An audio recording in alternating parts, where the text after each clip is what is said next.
Hey guys, so today I'm going to show you how to make an image like this basically move on its own. So I'm going to start simple first. I'm just going to explain my process when it comes to selecting an image. So this is going to be for posting on Instagram. You want to choose anything that's 1-to-1 ratio. So for instance, you want to choose 1080 by 1080.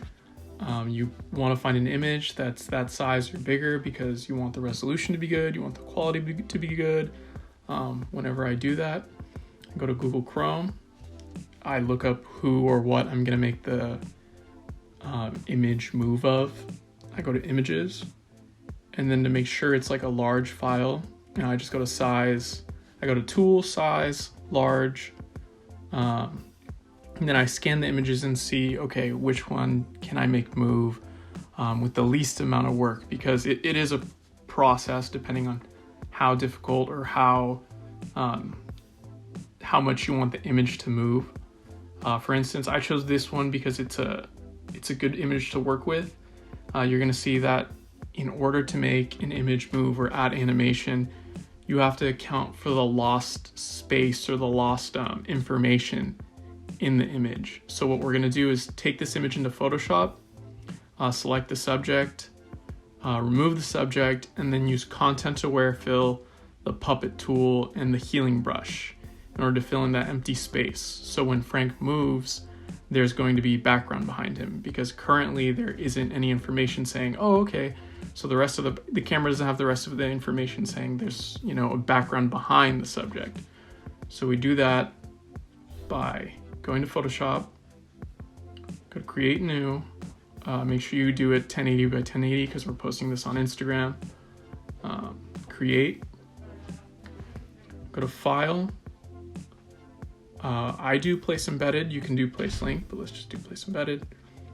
So we go to desktop, Frank Ocean tutorial, Frank Ocean sitting, place it right there. And then what I do is I resize the image super fast so it fits the canvas.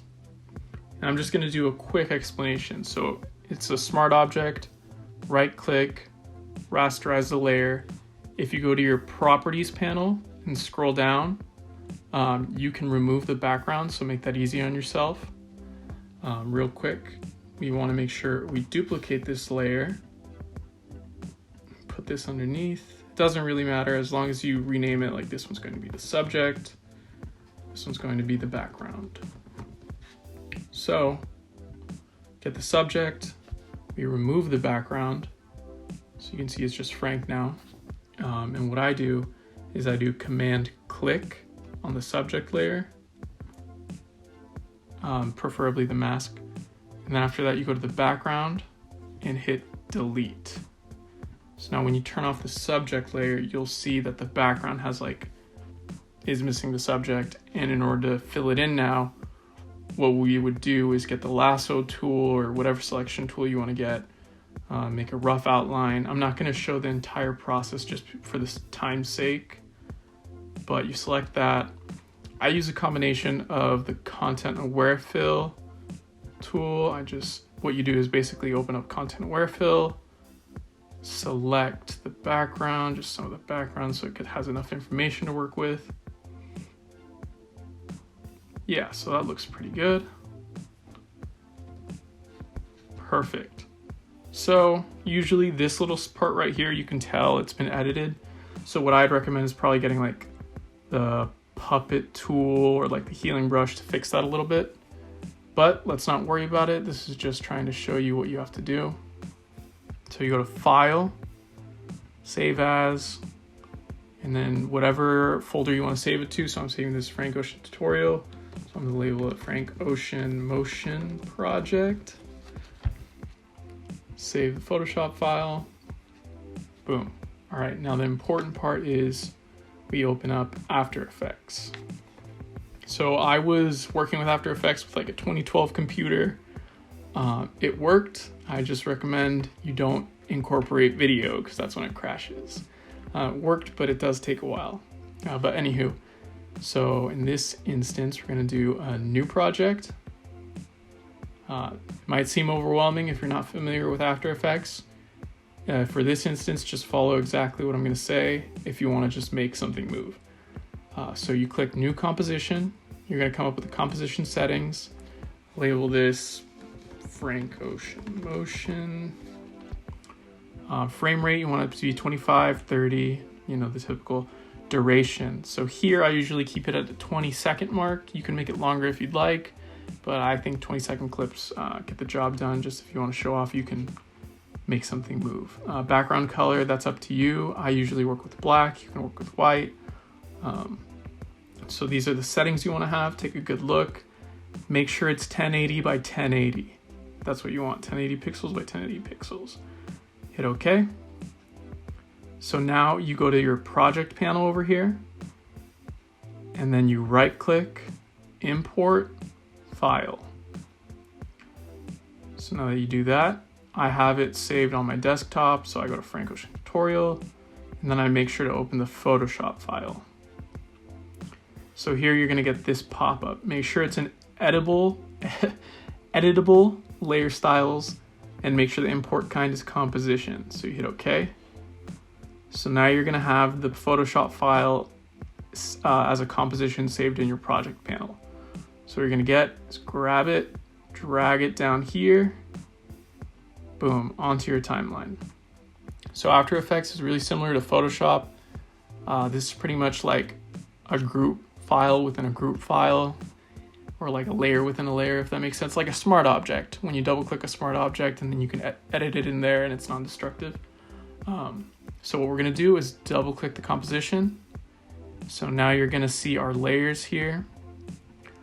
Typically, this is gonna be the white in the Photoshop file I had, so just turn that off, don't pay attention to that. So we labeled our layers for this reason. What we're gonna do is click the subject, make sure you have the subject selected.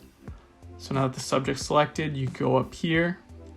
This is the tool that you wanna learn how to use. This is gonna be what you use to make a lot of images move. I'm just going to show you the basics so you have a basic idea, basic understanding of how to get started. So this is kind of like the foundation, I guess. So you click the puppet tool, right? And so now it's going to allow you to place markers anywhere on the subject. The more markers you place on the subject, the stiffer that area is going to become. So for this instance, if we just placed one marker on Frank, this corner over here would lift up because we're moving this pin, right? You kind of have to experiment with it a little so you understand what I mean. So in order to keep Frank pinned down, we're going to pin down the left corner and the right corner. And now we want him to sway. So I'm going to put a pin in the middle of his torso, like neck, upper chest area. So now that we have those pins selected, you go back down here, go to your subject, effects, puppet, then you go to mesh 1, deform, and you want to choose the last puppet pin you placed, or whatever puppet pin it is that you'd like to move, and you'll be able to see which one is which just by clicking through them. It's going to highlight the puppet pin a solid yellow. So we get puppet pin 3, right? And then we click that arrow. So here we're going to make a keyframe at 0 seconds, right? So that's where it's going to start. What I like to do is do motion at every second.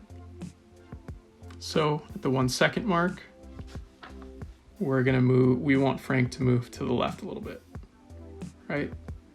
Doesn't have to be perfect. You can edit it later, but then we're going to go to the next second mark. And then we're going to move Frank over to the right. And you can see it's starting to make like a path. So you want the path to be like a shape, usually like an equilateral triangle. You'll see why that's important in just a second. So now that he's there, we want him to return to the resting position because we're going to want this image in motion to loop seamlessly.